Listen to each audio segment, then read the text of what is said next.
On sort de très très loin, on ne peut pas nous empêcher de faire la fête. Alors Camerounais, Camerounaises, préparez-vous non seulement à défendre votre victoire, mais aussi et surtout à faire la fête. Mais vous savez,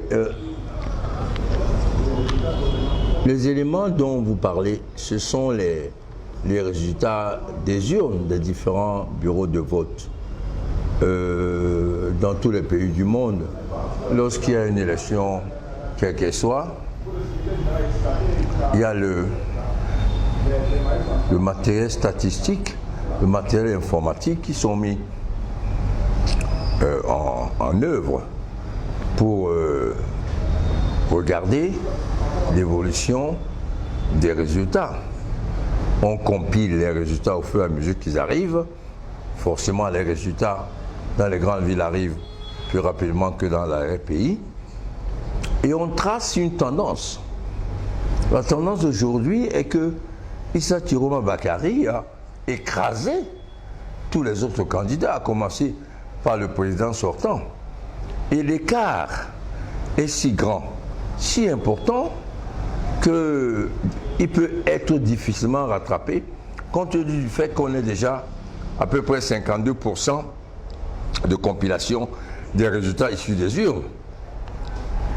Bon, le RDPC est en train de manœuvrer avec les CAM pour faire de faux procès-verbaux.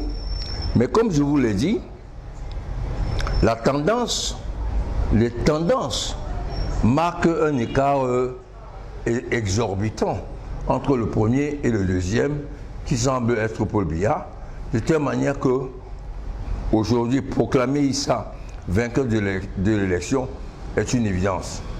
C'est pour ça que nous appelons promptement que le chef d'État lui adresse ses félicitations pour éviter que le pays ne s'enfonce dans des discussions, dans des réclamations, dans des contestations, voire dans le chaos, parce que le RDPC contesterait une victoire aussi écrasante.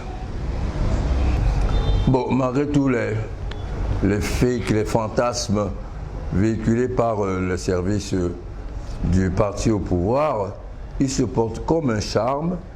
Il est à Garoua, il prépare sa première sortie publique après le scrutin et nous l'accompagnons dans la mise en œuvre de cette sortie.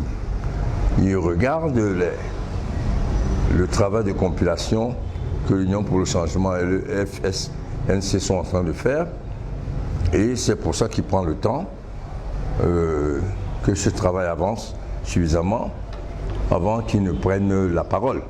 Mais il va la prendre très rapidement. Non, à part les provocations orchestrées par le tigre en papier de l'administration territoriale.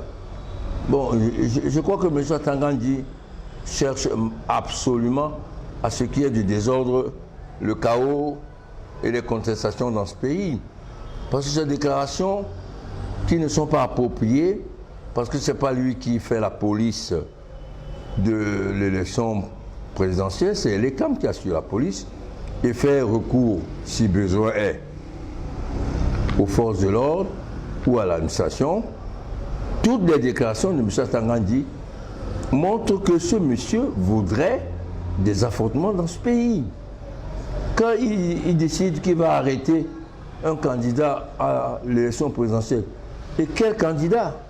Un candidat qui est en train d'écraser tous les autres, à commencer par le sien. C'est que manifestement, Tangandji cherche des problèmes. Ça l'amuse peut-être son cinéma. Nous, ça ne nous amuse plus. Ça n'amuse plus les Camerounais. On est dans une affaire sérieuse d'élection présidentielle qui déterminera le destin de notre pays pour plusieurs années, compte tenu du gouffre dans lequel il va sortir. M. Tangandji fait son petit cinéma et son petit théâtre. Ça l'amuse, ça ne nous amuse plus.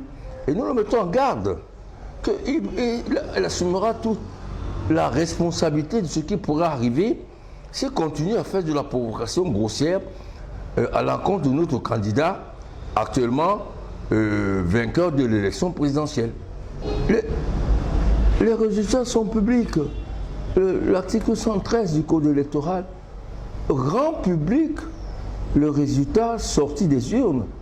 Le dépouillement est public, l'accès est libre dans les bureaux de vote, les informations qui sortent du dépouillement sont publiques.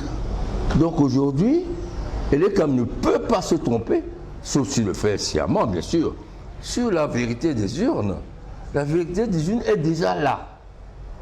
Tout ce qui reste, ça allait compiler et, par le biais des procès-verbaux, a donné cette agrégation du résultat qui laisse actuellement à penser que Tiroma Bakary a écrasé tous ses concurrents, y compris ceux qu'on imaginait les plus coriaces.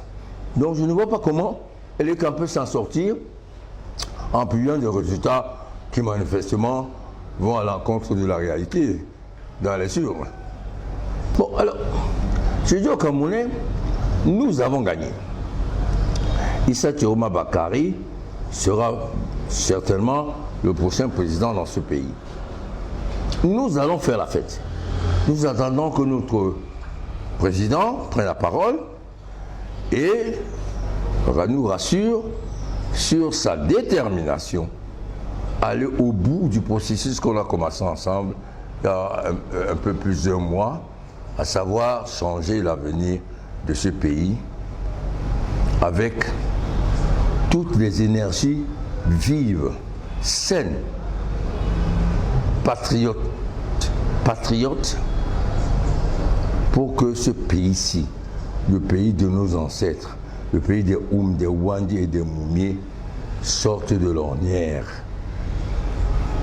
Monsieur Issa Tiroma Bakary va donc s'exprimer rapidement.